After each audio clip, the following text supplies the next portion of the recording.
100 اليوم 100 100 والله 100 100 اليوم 100 100 اليوم 100 100 والله 100 100 اليوم 100 100 والله 100 ابو 100 بشر شلونك بالامتحان؟ 100 اليوم 100 100 والله 100 وقف لي مصارن 600 شلونك بالامتحان؟ روح اسال الامتحان قل له شلونك بمحمد؟ حليت حل ما صاير من قد ما حليت زين حتى السؤال الثاني جابه لي. وقف انت كم سؤال حليت؟ 8 يا اخي ايش دعوه المطلوب 4 وحليت 4 بمناظر و4 بلا مناظر. يا اخي ايش دعوه حليت 80 يلا عني وعن والدي. إيه هو صيام لو امتحان.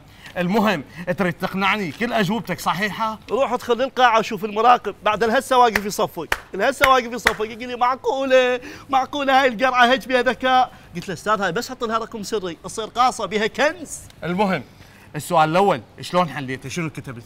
لا هذا ما يجاوبون عليه. شوف ما قرأت السؤال يقول لك اعبر ما ياتي. عبرت على السؤال الثاني. وقف دقرة عدل اعرب ما ياتي مو اعبر. إيه هو شنو نهر؟ نفس هذا السؤال سالته للمراقب الواقف علينا. وش قال لك؟ والله خليت الطلاب يمرخونه بصدره بس لا انجلط. المهم السؤال الثاني يقول يمتى قال ما قال شيء ساكت كل الاسئله ساكته. وقف لي ها السؤال الثاني اجب عن احد الفرعين. لا هذا ما جاوبته يعني صعب تفرق بين الفرعين هم اثنيناتهم عرف. هذا عرفه وهذا عرفه تحل هذا يزعل هذا تحل هذا يزعل ذاك عرفتن اثنينهم. عوفهن. اي نجي للسؤال الثالث. لا هذا حليته بسرعه. ليش؟ لان هذا صاحبي قاعد بصفي كاتب عليه ترك راسا كتبته. يعني تركته؟ لا تركت السؤال الرابع. والسؤال الثالث؟ لا هذا نقلته ترك من صاحبي خو ما اعطي لازمه على روحي. لا ذكي والله عافية عليك.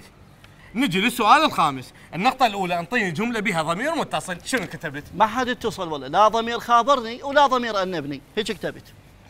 يا أخي باوع لي. النقطة الثانية انطيني جملة بها فعل مبني للمجهول شنو كتبت؟ حواسب.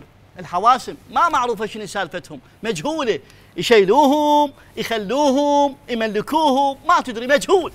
أقول لك وأنت خابصني 100 و100 وسويتن عليه 600 على هاي اجوبتك ولك انت صفر هواي عليك. ليش ولك ليش؟ كل ما اطب على الواتساب القاك متصل الان. لا والنوب منزل لي سناب الحبيب قاعد لي بالقهوه ونرقيتك اطول منك. ما تقول لي شو وقت تدرس؟ ايش وقت تهتم لدروسك؟ ما يصير هيك. بعدين جايتك عطله شو تريد تسوي بيها سوي. بعدين تعال تذكرت منزل لي سمايل بالفيس والله شنو يشعر بالحيره. ما تقول لي على شنو محتار. مو على مود امتحان اليوم ما ادري عربي لو لغه عربيه من جيت هنا يلا دريت.